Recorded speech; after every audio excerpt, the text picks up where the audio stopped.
What's up, guys? Nate Bedrosky from Narrowway Homestead. I'm going to talk a little bit about winter prep. It is the beginning of November. Usually I'm prepped long before now, but it just hasn't gotten cold yet. So I did most of my stuff. I have about a day's worth of stuff left, and today seems like as good a day as any to take care of it all.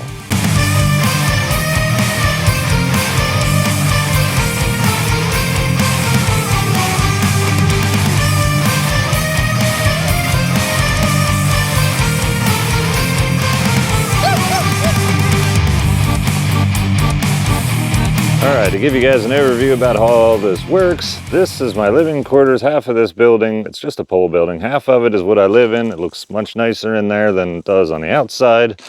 And I don't normally film from the back, but I was just using stuff I had. Another thing, which is what we're prepping for mostly today, is the water system. And what I had working last year is going to get some modifications. And check that out, guys. My fishing spider is still hanging out. That's really cool. So this is my pump housing, and it's kind of a mess. I'm going to get this straightened up a little bit.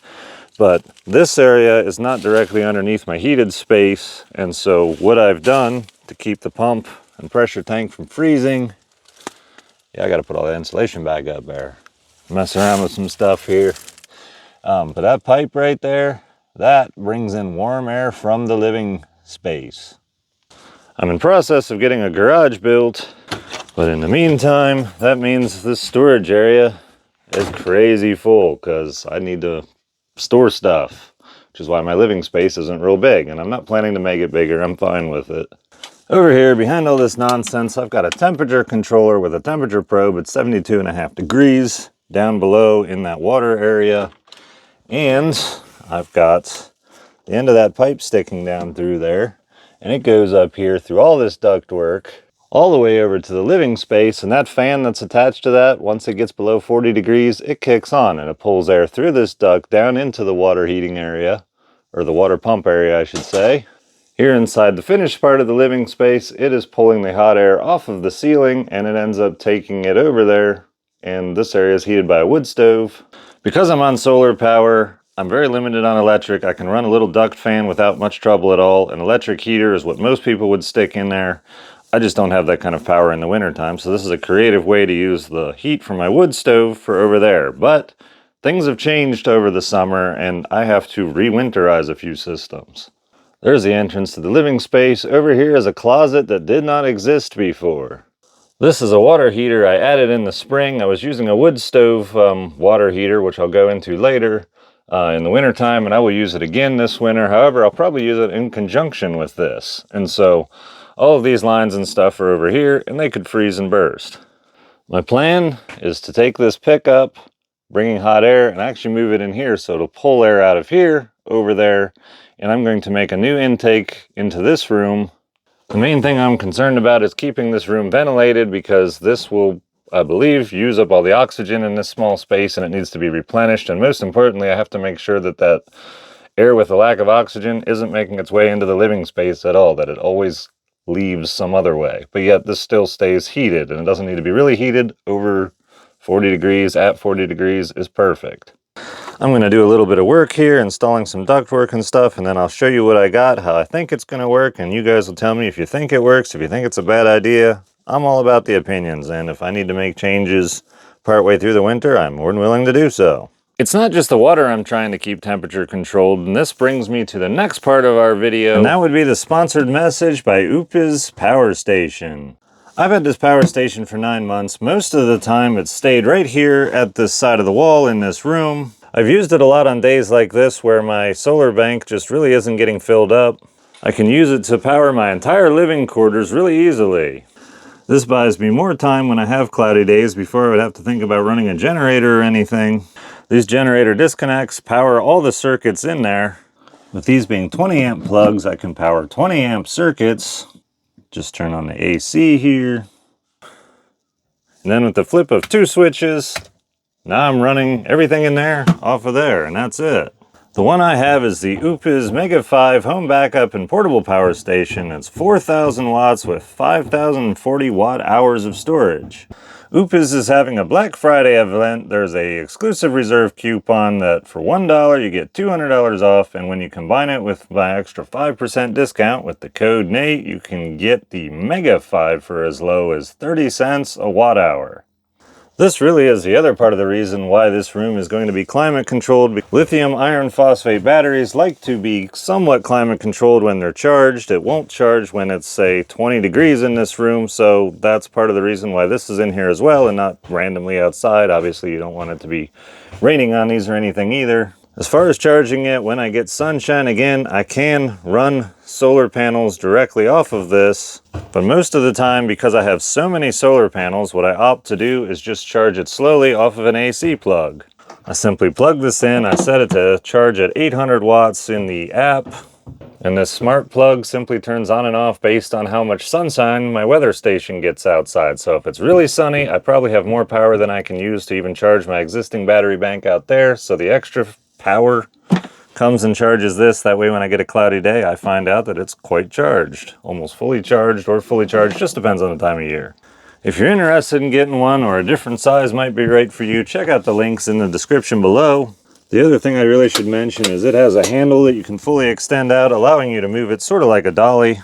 UPIS has other sizes and models. If you're interested in something a little bit different, just check them out and see if anything they have might be right for you. All right, let's get to work installing this ductwork and stuff.